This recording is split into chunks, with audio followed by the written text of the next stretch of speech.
for the young girls who are coming in that don't really have a lot of experience.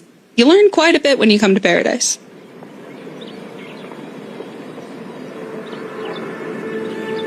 I was Body positive community or something much darker. It depends who you ask in this new documentary that you need to watch. I'm Mel Z. I talk about death, true crime, and dark pop culture lore, so if you're a weirdo too, follow me. Investigation Discovery gave me early. Meet Stefan Wilhelmy. He started a body positive social media community for plus size women. But the second he starts telling his truth, you might have a lot of questions. But first, my name's Jock, and if you're ever running out of things to watch, I got you. I'm partnering with Investigation Discovery to talk about a new docuseries called Big Girls Wanted: Escaping Paradise. And honestly, this story gets wilder the deeper you go. The 3-part docuseries follows a community called Paradise, led by a man named Stefan Wilhelmy, who built an online following centered around his admiration of big women. And at first glance, it feels like body positivity, confidence, community, all that. But over time, as their platform grew to more than 250K followers, people really started questioning what was happening behind the scenes. Because once episode 1 starts, it immediately takes a turn, and every episode after that, it just escalates. The series is digging into allegations of manipulation, coercion, control, and blurred lines between empowerment and exploitation. And what makes it so fascinating is that there are a million content houses online these days, but this one hides a darker reality behind the scenes. I just watched Investigation Discovery's new 3-part documentary, Big Girls Wanted: Escaping Paradise, and you are going to want to tune into this one. This documentary follows some of the plus-size creators who either visited or lived in Paradise as they share their own personal stories of their time there. Stefan, the founder and leader of Paradise, built a content house that promoted confidence, self-love, and empowerment. But the documentary reveals a much darker underbelly, as former members come out with allegations against Stefan, exposing a dark contrast between what the community's public image portrayed and what they claim was happening behind closed doors. And all of this was happening on constant live streams. They ate, watched movies, swam in the pools, everything on live, all while a much darker reality was unfolding behind. You don't notice their weight gain until it's too late. For Stefan, even if you're 500 pounds, you're still not big enough for him. And he'll tell you that. The amount of times he's told me, oh, you're so tiny, you should eat more. And you think it's so normal because everybody else around you is that big.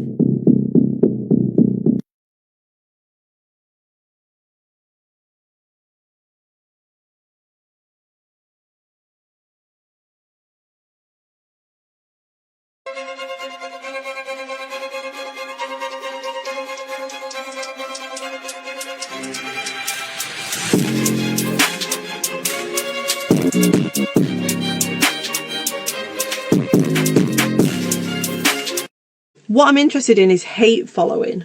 And I started reading the research around this when I was writing the book. This sort of new behaviour that's emerging in humans because of social media and because of this access to millions and millions of people, of deliberately following someone that you hate. So not that you like their content, but every now and then they do something where you're like, I don't really agree with that. I'm on about like somebody that you actually hate, that you are following because you hate them. You take in all of their content and you look at pictures of them on holiday or with their family, or you watch their reels, or you look at their photo albums, you read all their statuses, that kind of thing, for literally the purpose of getting yourself wound up because you hate this person. And the psychological research on this is emerging. So in the last sort of like 4 or 5 years, it's been... Just because I'm not a victim of Stefan does not mean I am not a victim of sexual assault and exploitation in my past. Just because you may not understand why I'm in the dock does not mean that I don't have a right to be there.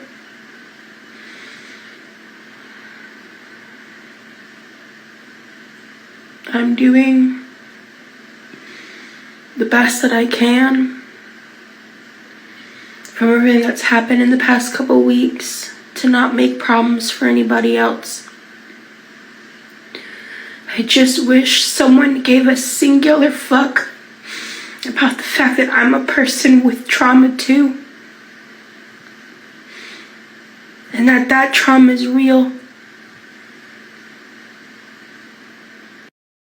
The past several days, I have gone out of my way to shut the fuck up. Because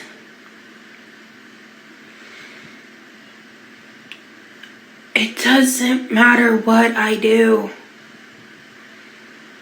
I am being relentlessly attacked. I just saw a comment on a video that had nothing to do with me, that was about me and how I'm making everything about me when I wasn't even in the video.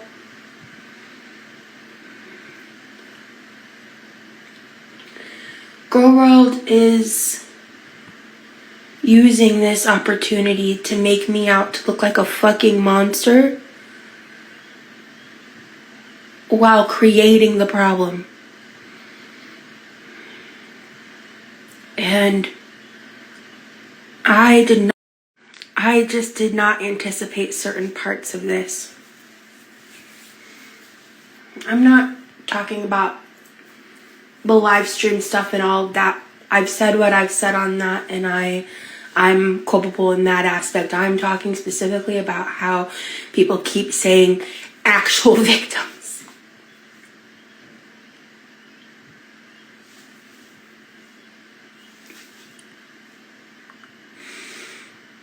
Watching people twist some of my most personal trauma into how I'm a liar.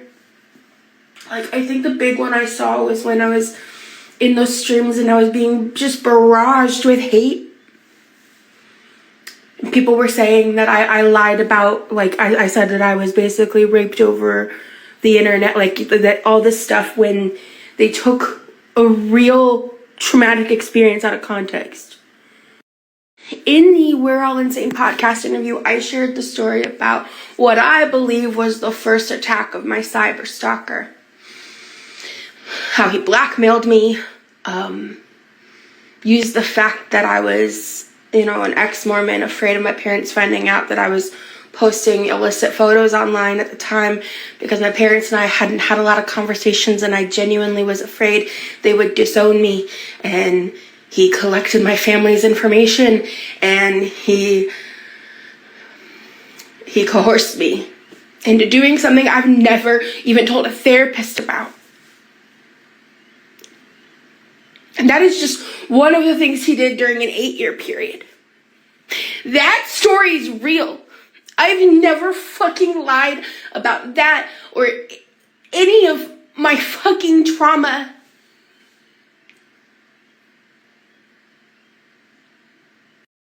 And I'm reaching to a point, I'm not engaging in reaction content about me. I'm doing my best to avoid it. But I'm getting so much in my DMs and in my own comments.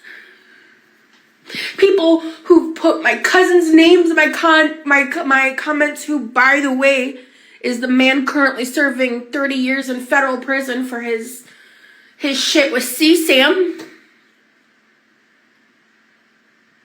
Look, I get that I'm controversial and that I've recently fucked up. I'm just a person, man. This is real. This is real. I'm not lying. And I'm trying to do everything I can to not make things worse. But it's like I'm constantly caught between this push and pull of, like, wanting to speak out and defend myself, and wanting to stay quiet to not cause more problems.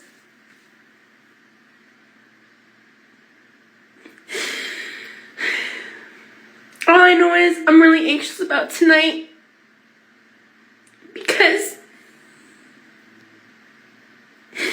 because Stefan isn't the one that hurt me doesn't mean I wasn't hurt. Just because that isn't part of my story doesn't mean that I had something to add.